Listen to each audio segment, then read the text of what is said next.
Assalamualaikum warahmatullahi wabarakatuh.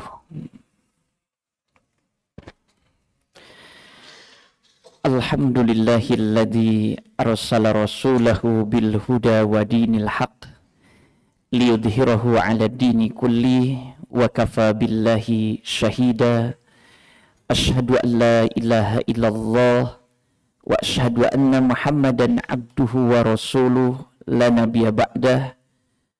Allahumma salli ala Muhammad wa ala ali Muhammad. Rabbi shrah li sadri wa yassir li amri wahlul 'uqdatam min lisani yafqahu qawli. Yang saya hormati seluruh pengurus Masjid Al-Aqsa Permata Bintaro, mudah-mudahan semuanya sehat walafiat. Mudah-mudahan semuanya diberikan kemudahan dalam segala urusannya.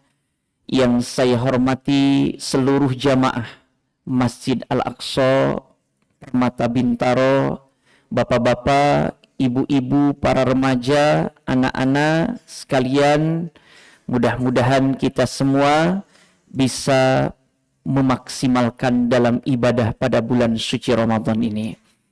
Segala puji bagi Allah yang telah memberikan kita nikmat iman, yang telah memberikan kita nikmat Islam, yang telah memberikan kita nikmat bisa menunaikan ibadah saum Ramadan, yang telah memberikan kita nikmat bisa tilawatul Quran, yang telah memberikan kita nikmat bisa salat isya berjamaah, bisa salat sunnah ba'diyah. InsyaAllah kita lanjutkan dengan salat sunnah tarawih. Mudah-mudahan ibadah yang kita tunaikan ini menjadi pemberat timbangan amal soleh kita di hadapan Allah Subhanahu wa Ta'ala.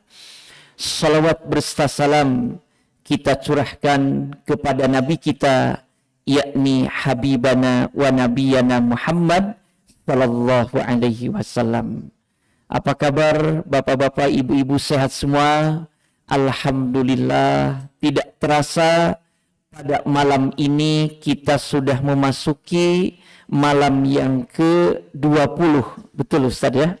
Alhamdulillah, atas izin Allah kita semua yaitu diberikan kekuatan, diberikan kesehatan untuk melaksanakan ibadah saum Ramadan, untuk melaksanakan yaitu salat sunnah tarawih, untuk melaksanakan tilawatul Quran, untuk melaksanakan ibadah-ibadah yang lainnya.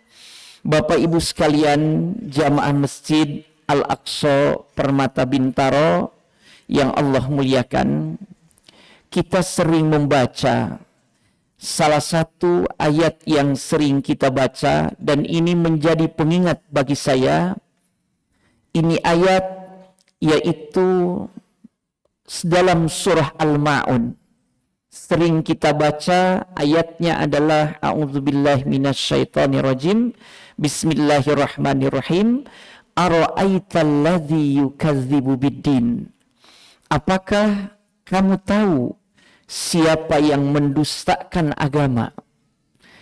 Ini ayat salah satu ulama besar di Indonesia, yaitu Buya Hamka, Allahu yarham, hampir ketika menjadi imam, salah satu ayat favorit yang selalu diulang-ulang setelah membaca surah Al-Fatihah, yaitu membaca surah Al-Ma'un.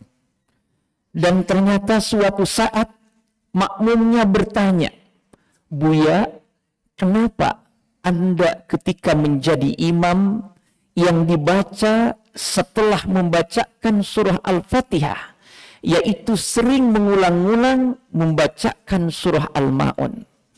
Ternyata jawaban Buya Hamka, Allah yarham, saya membacakan surah Al-Ma'un mengingatkan diri saya pribadi, jangan sampai ada saudara kita di kanan dan kiri dalam keadaan tak berdaya.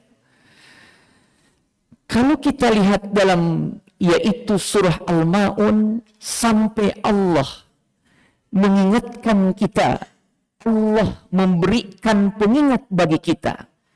Apakah engkau tahu siapa orang yang mendustakan agama? Na'udzubillah, jangan sampai kita selaku mukmin, kita selaku muslim, tetapi di hadapan Allah justru kita yang termasuk mendustakan agama. Ternyata salah satu di dalam surah Al-Ma'un kandungannya adalah yang sering kita ulang-ulang adalah kadzzalikal ladzi yad'ul yatim wa la yahuddu 'ala ta'amil miskin, yaitu orang yang suka menghardik, yaitu anak-anak yatim, dan dia tidak berbagi makanan kepada saudara-saudara yang miskin. Kalau kita lihat Allah Subhanahu wa ta'ala di dalam Al-Qur'anul Karim pada yaitu ayat pertama di dalam surah Al-Baqarah, ternyata Allah mengingatkan tanda orang yang bertakwa itu adalah wa mimma razaqnahum yunfiqun, yaitu dari sebagian rezeki yang kami telah berikan, yaitu dia menginfakkan sebagian rezeki yang Allah berikan. Dalam arti hadirin, ini menjadi pengingat kita ditarbiyah, kita diedukasi selama 1 bulan penuh, yaitu dengan saum Ramadan, dengan kita menahan haus, mengendalikan dari haus, mengendalikan dari lapar. Ini mengingatkan kita harus terbangun, terketuk dalam diri kita bagaimana peduli terhadap sesama. Kalau kita lihat sejarah, ternyata zakat, infak, sedekah, wakaf, ini adalah bagian dari untuk membangun peradaban. Kalau kita lihat, salah satu dalam sejarah yang sering kita dengar, yaitu di sejarahnya Khalifah Umar bin Abdul Aziz. Kalau kita lihat pada Khalifah Umar bin Abdul Aziz, dalam sejarahnya dengan jiswa tersebut sampai tercapai sebuah tujuan terhadap titik di mana rakyatnya itu tidak ada lagi yang mau menerima jiswab gitu ya. Dalam arti masyarakatnya berdaya, masyarakatnya yaitu secara taraf kehidupannya betul-betul berdaya, dengan pengelolaan jiswab yang baik, dengan mungkin program-program pemberdayaannya. Maka saya dengar di Masjid Al-Aqsa ini luar biasa program pemberdayaannya, mudah-mudahan bisa terus berlanjut dan ditingkatkan. Amin ya amin ya Allah ya Rabbal Alamin.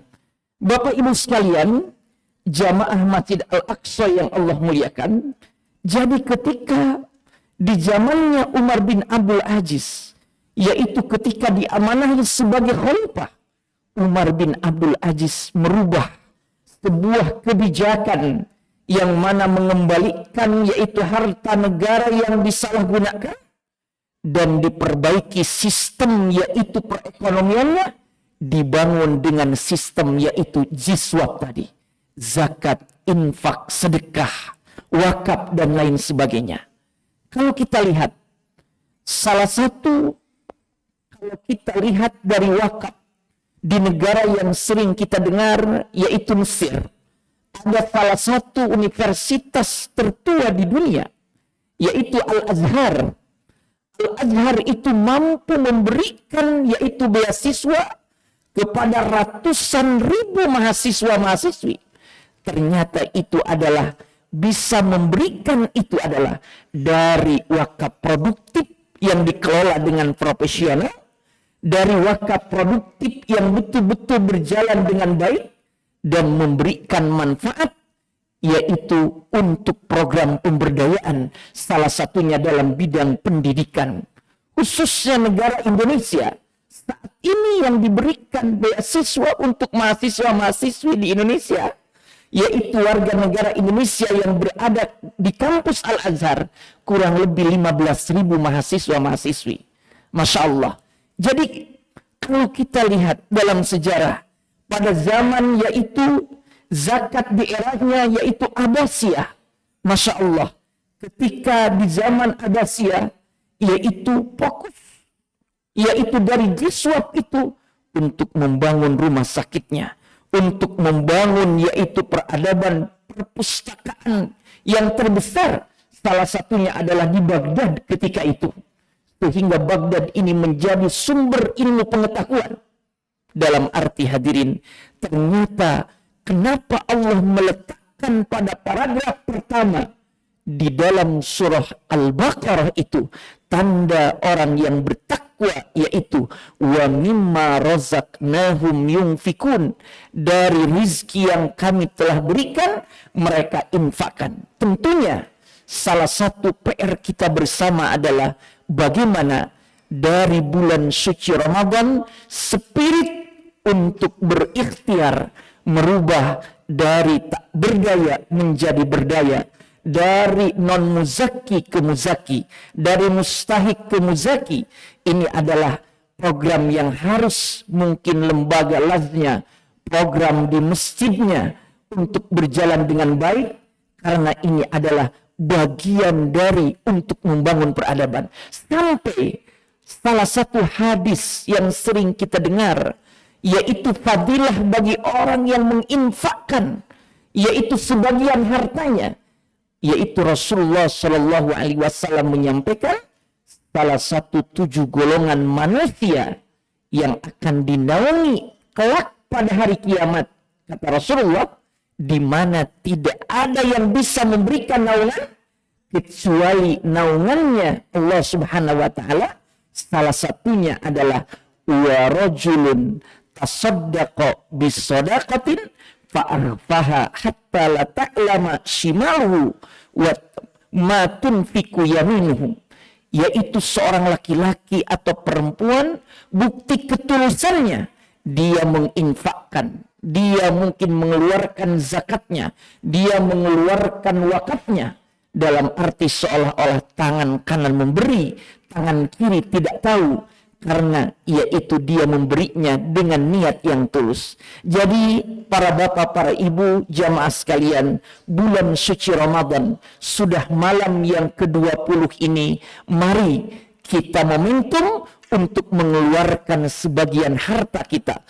Mungkin dengan zakat fitrahnya, mungkin dengan zakat malnya, mungkin dengan wakafnya, mungkin dengan zakat profesinya, dan ini niatkan adalah untuk membangun peradaban. Mudah-mudahan hadirin kita selalu diingatkan kata Allah, aqimus salata wa atuz zakah, dalam arti dirikanlah salat dan bayarkan zakat, dalam arti seorang mukmin semangat yaitu mendirikan salat, semangat mencari harta yang halal, karena ada dalam hadis yang lain, nanti pada hari kiamat seorang hamba tidak akan bergeser kakinya sehingga dia diminta pertanggungjawaban, yaitu dari mana hartanya didapat dan digunakan untuk apa. Mudah-mudahan kita termasuk yang semangat